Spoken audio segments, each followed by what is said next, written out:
from the great state of Illinois, the Honorable Senator Barack Obama.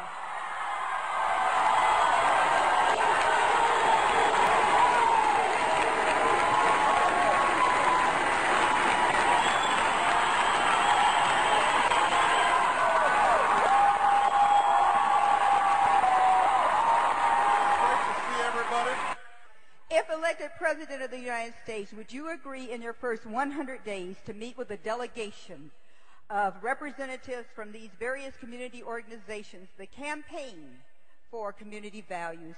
Could they count on you in your first 100 days to sit down with them? Yes, but let me even say, before I even get inaugurated, during the transition, we're going to be calling all of you in to help us shape the agenda. We're going to be having meetings all across the country with community organizations so that you have input into the agenda for the next presidency of the United States of America.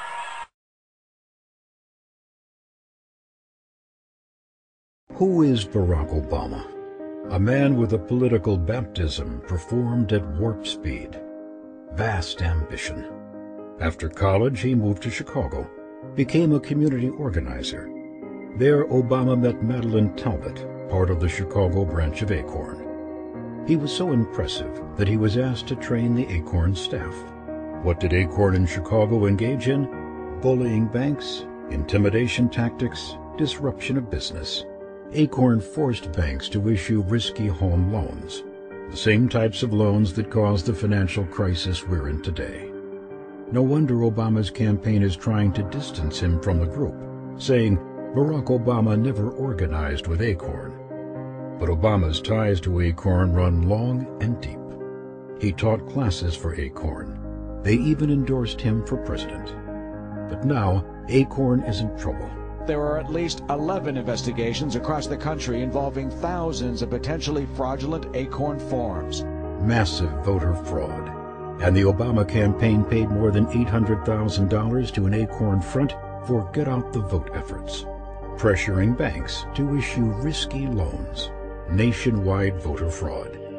Barack Obama. Bad judgment. Blind ambition. Too risky for America. Yo, y'all, the policies that I support, Obama does not. That's why I'm not voting for him, period. Doesn't have anything to do with him being black. Ain't no Uncle Tom syndrome going on here or anything like that. Taxes aren't a black or a white issue. The Second Amendment ain't a black or a white issue. Traditional marriage isn't a black or a white issue. These are not issues that any ethnic group can lay claim to. Now, I know what some of y'all are saying. Y'all probably saying, oh, just because he got money and he one of them rich folks, he thinks he's a Republican now. Man, it's hilarious that I get accused of being rich just because I'm a Republican. Oprah's rich, she's not a Republican. Diddy's rich, Ludacris is rich, Kanye is rich. How come y'all don't complain about them being rich? Shoot, y'all, I've been driving the same Ford Ranger since 2001. And what has these rich black Democrats done for you anyway? Have they come into your community and done anything for you? Chances are good that the closest Ludacris has been to your neighborhood is through your television set. Ludacris is in your TV right now helping a little girl get pregnant. Because as far as Luda's concerned, she's a hoe. And most of the other little boys that listen to Luda think she's a hoe too. Now, chances are that little girl's going to end up at Planned Parenthood, or she's going to end up raising that little kid on her own. Because those little boys that listen to Luda want to be like Luda, and you can't be tied down by one woman. So go complain to them about their wealth, because I ain't the one. Now, let's put an end to this myth that the Democrat Party is the party of the working class. We're the party of the working class. Y'all know good and well that a great percentage of your voter base are welfare recipients. Ask anybody who pulls a welfare check, y'all. If they vote at all, they vote Democrat. Now look, y'all, everybody needs a hand at some point. We Republicans understand that at some point in everybody's life that somebody needs a hand. But you got people that live off handouts, and that's weak, y'all. Now, I've had people accusing me of being a Republican because I'm a product of some right-wing propaganda machine. And I'm pretty sure they're going to continue with that because I'm voting for McCain and Palin. Number one, what right-wing propaganda machine?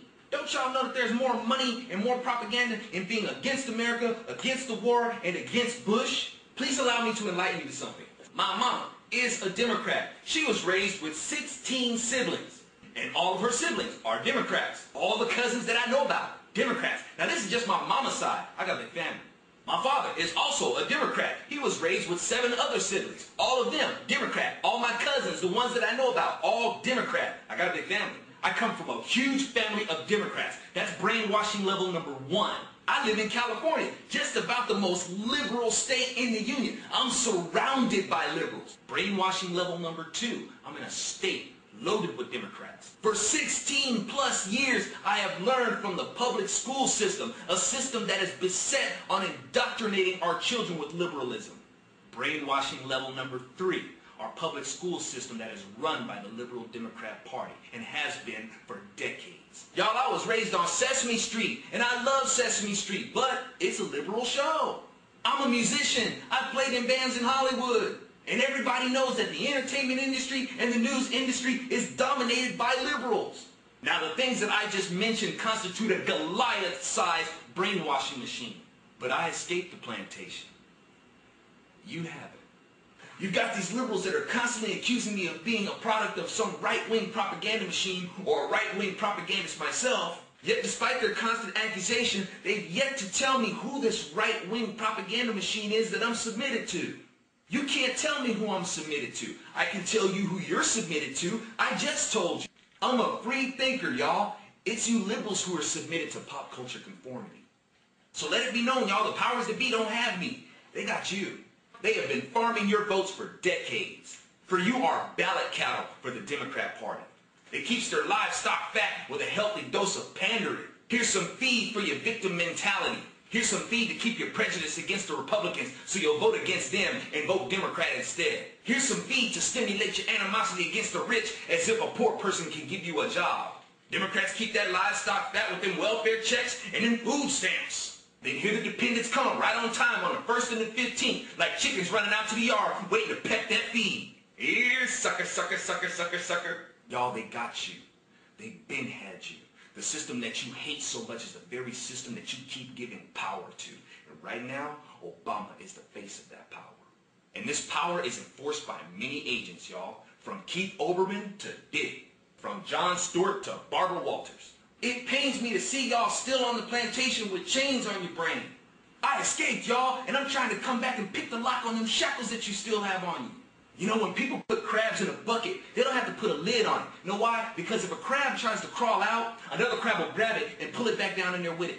And that's what liberals are like. You got a brother that tries to climb out of the bucket, and you got another hater that'll pull him right back into that bucket of blame and victimhood.